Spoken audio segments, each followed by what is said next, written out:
Welcome to the Ecolistic Living Podcast. I'm your host, Sandra Campillo, a certified holistic nutrition and natural health practitioner and former meat eater turned vegan for 11 years now. After learning the truth about our food system and the animals, I experienced healing on so many levels. I started living what I learned, and now I want to help you do the same. So if you're ready to live your life to the fullest and experience your own healing transformation, then you, my friend, are in the right place. Because living your best life, that is what Ecolistic Living is all about. So grab yourself a fruit smoothie, plug in those ears, and let's get started.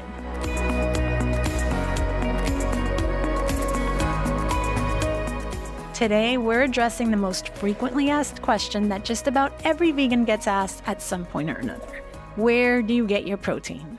As someone who's been living a predominantly raw vegan plant-based lifestyle for 11 years now, I've encountered this question more times than I can count.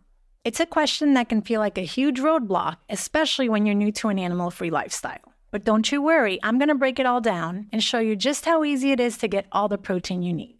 Let's dive right in. So why do people think that protein is hard to get on a vegan diet? Well, one of the most common myths about veganism is that a plant-based diet is deficient in protein.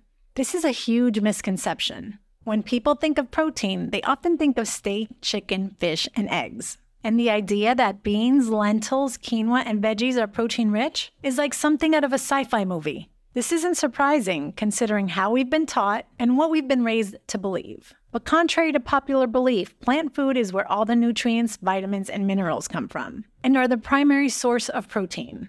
Plant-derived foods are what the body needs and craves in order to fully thrive and function optimally. There is such an obsession with protein without realizing that there is protein in just about every plant food we eat. Where do you think the animals get their protein? Doesn't come from them. It comes from the plant sources animals eat. Plants are the OG of protein, my friend.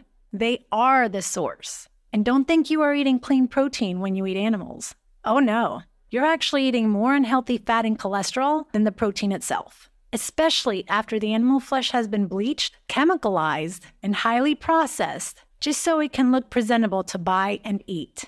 Even after extensive processing, there is still a high chance that pus, tumors, infectious skin tissue, and more are still embedded in the flesh. This is because of the conditions the animals are kept in, the toxic injections they are given, the stress, the angst, and the tremendous fear they experience throughout the slaughter hell process.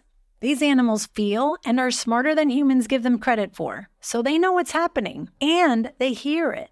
Just like when a human body experiences a great amount of stress and anxiety, it negatively affects us physiologically and wreaks all kinds of havoc on our health, leading to cancer, illness, and disease. Same with the animals. So to think that eating highly acidic and toxic animal protein is healthy for the body is a huge lie that has been fed to us. It's only so you can continue to support the cruel, money-hungry animal agriculture industry's bottom line. It has zero to do with your health. Think about that for a minute. If you haven't watched the documentary What the Health and Game Changers, I highly recommend you do. Plus, as adults, protein isn't something that needs to be at the top of our list, so obsessing over it is not necessary. Pregnant mothers, babies, and growing children are the ones who need it the most. But as adults, unless after a workout for rebuilding and repairing muscle, protein is not a high priority. On top of which, you couldn't be protein deficient even if you tried.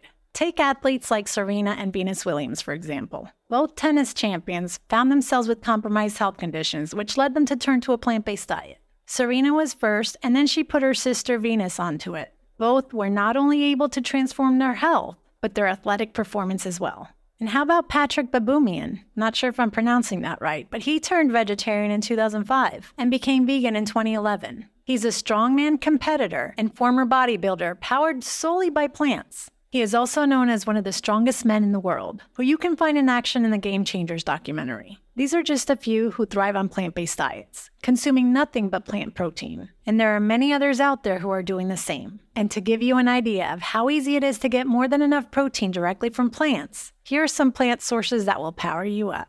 For example, lentils pack a powerful punch with around 18 grams of protein per cup. That's nearly the same amount as a 3-ounce serving of steak. And they're so easy to incorporate into your diet. You can use them in soups, tacos, veggie burgers, and even make meatloaf or meatballs with them. Quinoa is another one. This one is a complete protein, which means it contains all 9 essential amino acids required by our body. 1 cup of cooked quinoa provides about 8 grams of protein. It's perfect for adding to salads, grain bowls, or as a side dish to your favorite veggies. Almonds, walnuts, chia seeds, flax seeds, and hemp seeds are also high in protein. But don't let their small size fool you, because these baddies are a nutritional powerhouse.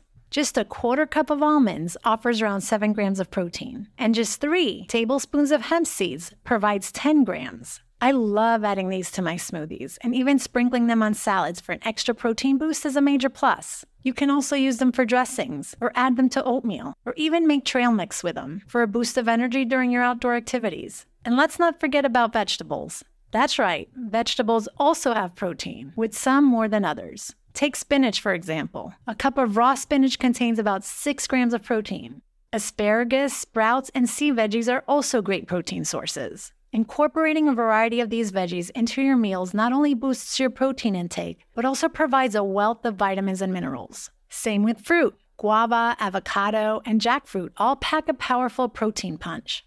Eating these throughout the day and in large amounts gives you more than enough protein to meet your daily requirements. And this is only a tip of the iceberg.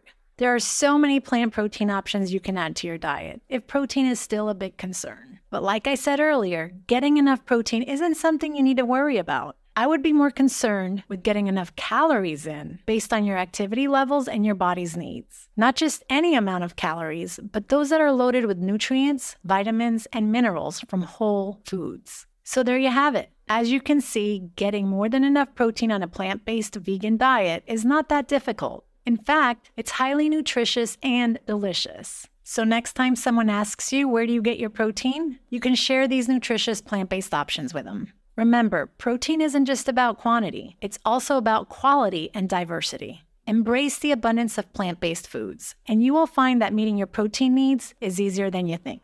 Thank you so much for listening. I hope I've been able to help you put your doubts to rest and give you reassurance in your journey toward a healthier, more holistic lifestyle. If you enjoyed this episode, please consider subscribing, leaving a review, or sharing it with a friend. Your support means the world to me. Have a great week, my friend, and I'll see you next time on Ecolistic Living.